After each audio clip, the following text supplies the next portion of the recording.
गुरु नानक, है ना। ये क्लास 10 के हिंदी का जो काव्य खंड है उसका पहला चैप्टर है, समझ गया। इसमें जो पिक्चर दिया हुआ है जो उतना स्पष्ट नहीं है, क्लियर नहीं है, किनका पिक्चर है, गुरु नानक जी का, समझ गया। परीक्षा में इसका ऑब्जेक्टिव के लिए ये काफ़ी महत्वपूर्ण है। अगर हम जो पढ़ाते हैं इसको सही से पढ़ लिया, याद कर लिया, समझ लिया तो परीक्षा में क्या आएगा, इसमें से क्वेश्चन आएगा तो काफ़ी उपयोगी होगा यह परीक्षा के लिए, समझ गया। चलो, गुरु नानक का जन्म 1469 ईस्वी में तलवंडी ग्राम जिला लाहौर में हुआ था। गुरु नानक का जन्म कब हुआ था, तो 1469 ईस्वी में। कहाँ हुआ था, तो तलवंडी में। और जिला कहाँ पड़ता है, तलवंडी किस जिला में पड़ता है, तो लाहौर में। इनका जन्म स्थान ननकाना साहब कहलाता है। गुरु नानक का जो जन्म स्थान है वो क्या कहलाता है, ननकाना साहब, जो अब पाकिस्तान में है। ये अब कहाँ है, ननकाना साहब पाकिस्तान में है। ननकाना साहब कहाँ है, पाकिस्तान में। 1947 में बंटवारे से पहले ये जगह था हिंदुस्तान में, अपने देश में, भारत में। बंटवारे के बाद ये जगह चला गया पाकिस्तान में। इनके पिता का नाम कालू चंद खत्री। गुरु नानक जी के पिता का नाम क्या था, कालू चंद खत्री। माँ का नाम तृप्ता। गुरु नानक की माता का नाम क्या था, तृप्ता। परीक्षा में इसी प्रकार से पूछेगा, गुरु नानक जी के पिताजी का नाम पूछ सकता है या माता जी का, तो जो भी पूछे आंसर दे देगा। और पत्नी का नाम सुलक्षणी था। गुरु नानक जी के पत्नी का नाम क्या था, सुलक्षणी था। इनके पिता ने इन्हें व्यवसाय में लगाने का बहुत उद्यम किया। इनके जो पिताजी थे इनको व्यवसाय यानी बिजनेस में लगाने का बहुत कोशिश किया, मेहनत किया, किंतु इनका मन, गुरु नानक जी का मन किसकी ओर, भक्ति की ओर, भक्ति की ओर अधिकाधिक झुकता गया। इनका मन जो है भक्ति की ओर अधिकाधिक क्या हो गया, झुकता गया, ईश्वर की भक्ति की ओर। इन्होंने हिंदू मुसलमान दोनों की समान धार्मिक उपासना पर बल दिया। इन्होंने क्या किया, हिंदू मुसलमान की दोनों की जो है समान धार्मिक उपासना यानी समान पूजा पाठ है ना की पद्धति, इसकी ओर समान धार्मिक उपासना पर बल दिया। किसकी, हिंदू और मुसलमान की। परीक्षा में पूछ सकता है हिंदू और मुसलमान दोनों की समान धार्मिक उपासना पर किसने बल दिया, तो गुरु नानक। वर्णाश्रम व्यवस्था और कर्म कांड का विरोध करके निर्गुण ब्रह्म की भक्ति का प्रचार किया। इन्होंने क्या किया, वर्णाश्रम व्यवस्था का विरोध किया। वर्णाश्रम व्यवस्था यानी ब्राह्मण, क्षत्रिय, वैश्य और शूद्र, इन चार वर्णों में हिंदू को जो बांटा गया, इसका विरोध किया। और इसमें जो कर्म कांड है ना, दिखावा, धर्म का जो आडंबर है, इसका विरोध करके क्या किया, निर्गुण ब्रह्म की यानी निराकार ब्रह्म यानी सर्वशक्तिमान ईश्वर की भक्ति का क्या किया, प्रचार किया। निर्गुण ब्रह्म की भक्ति का प्रचार किसने किया, गुरु नानक ने। इस प्रकार से इसमें से किसी प्रकार से क्वेश्चन पूछ सकता है। किताब से हम इसलिए पढ़ाए क्योंकि इसे डिटेल्स में पूरा तैयारी हो जाएगा। गुरु नानक ने व्यापक देशाटन किया और मक्का मदीना तक की यात्रा की। परीक्षा में फिर पूछ सकता है मक्का मदीना तक की यात्रा किसने किया, तो गुरु नानक ने। हम जो भी पढ़ा रहे इसमें बस ध्यान से सुनो, इसी को हेर फेर करके उलट पलट करके सवाल पूछ सकता है। बस तुमको सवाल समझना है और जवाब देना। मुगल सम्राट बाबर से भी इनकी भेंट हुई थी। परीक्षा में फिर दे देगा, मुगल सम्राट बाबर से इनकी भेंट हुई थी। 4 गो ऑप्शन देगा, इसमें वो गुरु नानक भी दे देगा। तो गुरु नानक क्या करना, सीख देना। गुरु नानक ने सिख धर्म का प्रवर्तन किया। गुरु नानक ने किस धर्म का प्रवर्तन किया, सिख धर्म का, यानी सिख धर्म की अगुवाई किए। गुरु नानक ने पंजाबी के साथ हिंदी में भी कविताएं की। गुरु नानक ने पंजाबी भाषा के साथ साथ हिंदी भाषा में भी क्या किया, कविताएं की यानी कविता लिखी। इनकी हिंदी में ब्रज भाषा और खड़ी बोली दोनों का मेल है। ये जो हिंदी प्रयोग किए जिस हिंदी भाषा का, उसमें ब्रज भाषा का भी और खड़ी बोली का भी दोनों का क्या है, मेल है। इनके भक्ति और विनय के पद बहुत मार्मिक है। इनके जो भक्ति और विनय के जो पद है यानी कविता काव्य की जो लाइन है वो बहुत मार्मिक है, यानी मर्म को छूने वाला, रहस्य को बताने वाला, भेद को, है ना, दिल को छूने वाला, आत्मा को छूने वाला है। इनके दोहों में जीवन के अनुभव उसी प्रकार गूंथे हैं जैसे कबीर की रचनाओं में। इनके जो दोहा है, दोहा 2 लाइन का होता है, जैसे बड़े बड़ाई न बोले बड़े न बोले बोल, रहीमन हीरा कब कहे लाख टका मेरो मोल, ये सब क्या है, दोहा है, कबीर का है, रहीम सबका है ना। तो इसी प्रकार से इनका भी जो दोहा है, इनके दोहों में क्या है, जीवन के अनुभव, किसके अनुभव, जीवन का जो अनुभव है उसी प्रकार गूंथा है जैसे कबीर की रचना में, यानी जैसे कबीर की रचना यानी कबीर की दोहों में। लेकिन इन्होंने उलट बांसी शैली नहीं अपनाई। लेकिन इन्होंने क्या किया, उलट बांसी शैली नहीं अपनाई, यानी उल्टा बांस मारे वाला व्यंग्य करके, है ना, कटाक्ष करके वैसा भाषा नहीं अपनाया। इनके उपदेशों के अंतर्गत गुरु की महत्ता, संसार की क्षण भंगुरता, ब्रह्म की सर्वशक्तिमता, नाम जप की महिमा, ईश्वर की सर्वव्यापकता आदि बातें मिलती है। इनके जो उपदेश है उसके अंतर्गत क्या, गुरु की महानता, गुरु की जो महत्ता है, बड़प्पन है ना।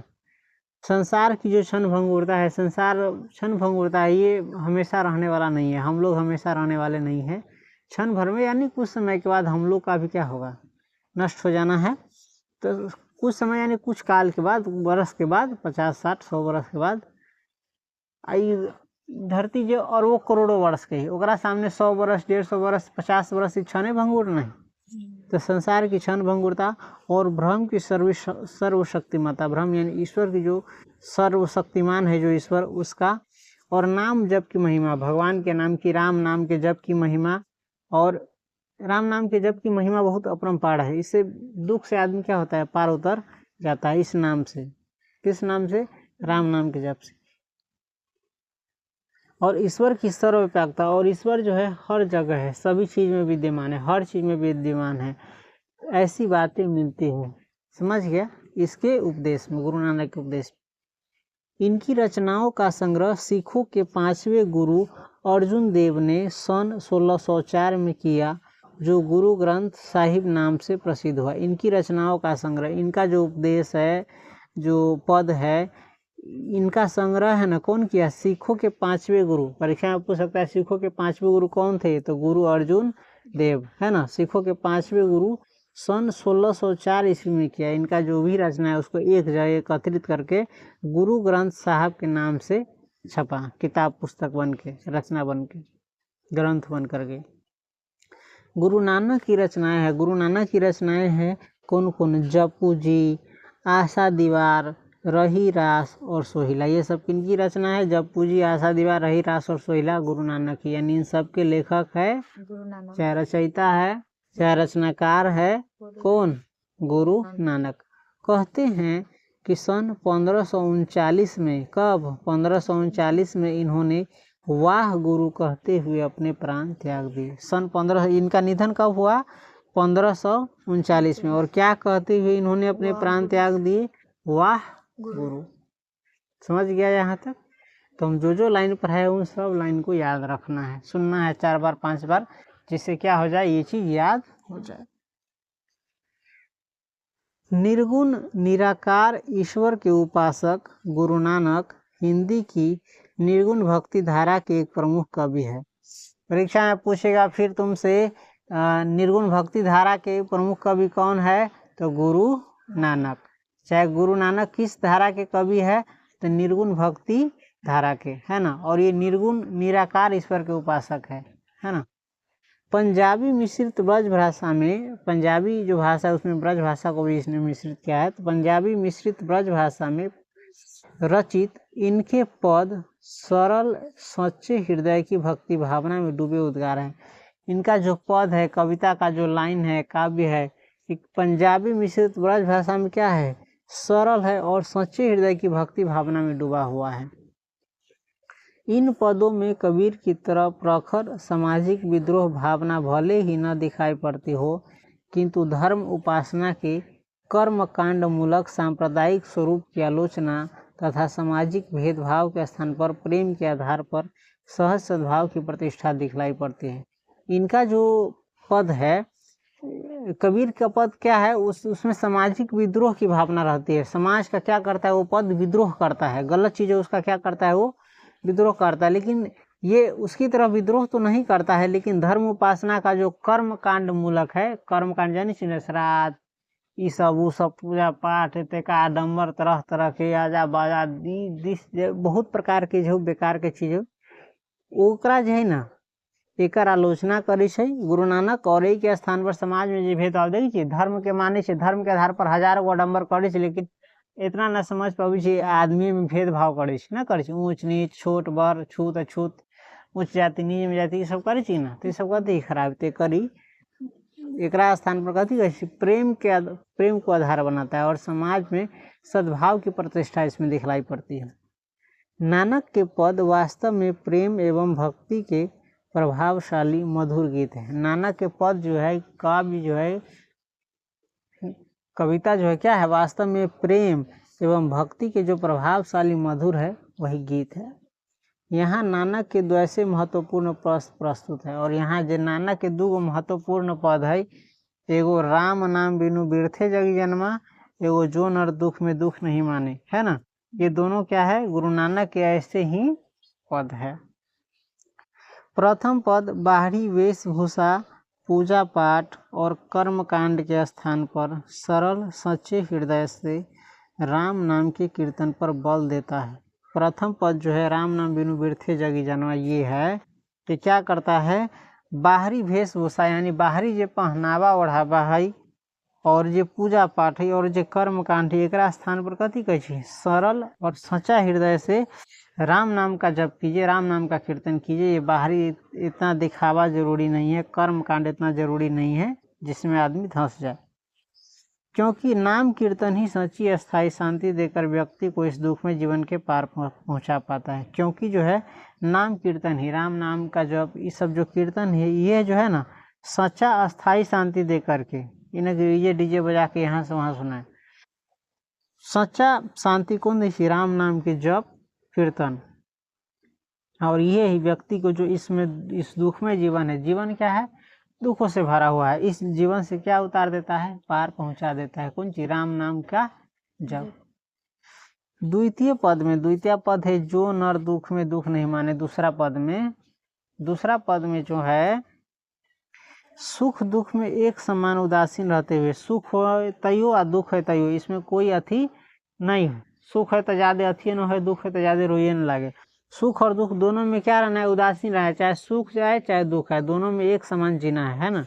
उदासीन रहते हुए मानसिक दुर्गुणों से ऊपर उठकर, और मन का जो दुर्गुण है, मन है ना देखता है सुख मिलता है तो खुश हो जाता है, दुख मिलता है तो रोने लगता है, तो ये जो मन का जो दुर्गुण है, खराब गुण है, इससे ऊपर उठ करके अंतःकरण की निर्मलता, कहाँ की निर्मलता, यानी अंतर मन जो है उसकी निर्मलता, अंतरात्मा की निर्मलता हासिल करने पर जोर दिया गया है।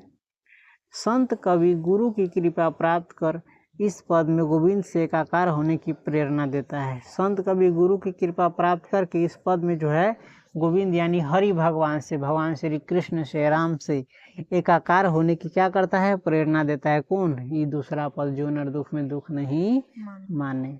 समझ गया। तो इस प्रकार से गुरु नानक का हमने क्या देखा, परिचय जाना, इसमें इसका जन्म से लेकर के हम जो चीज़ बताए हैं उसको याद रखना, ताकि परीक्षा में जब इनसे पूछा जाए तो आराम से तुम इसका आंसर का, इस क्वेश्चन का जवाब दे सको। समझ। इसके बाद हम इनका जो पद है दोनों, उसका अर्थ हम समझेंगे।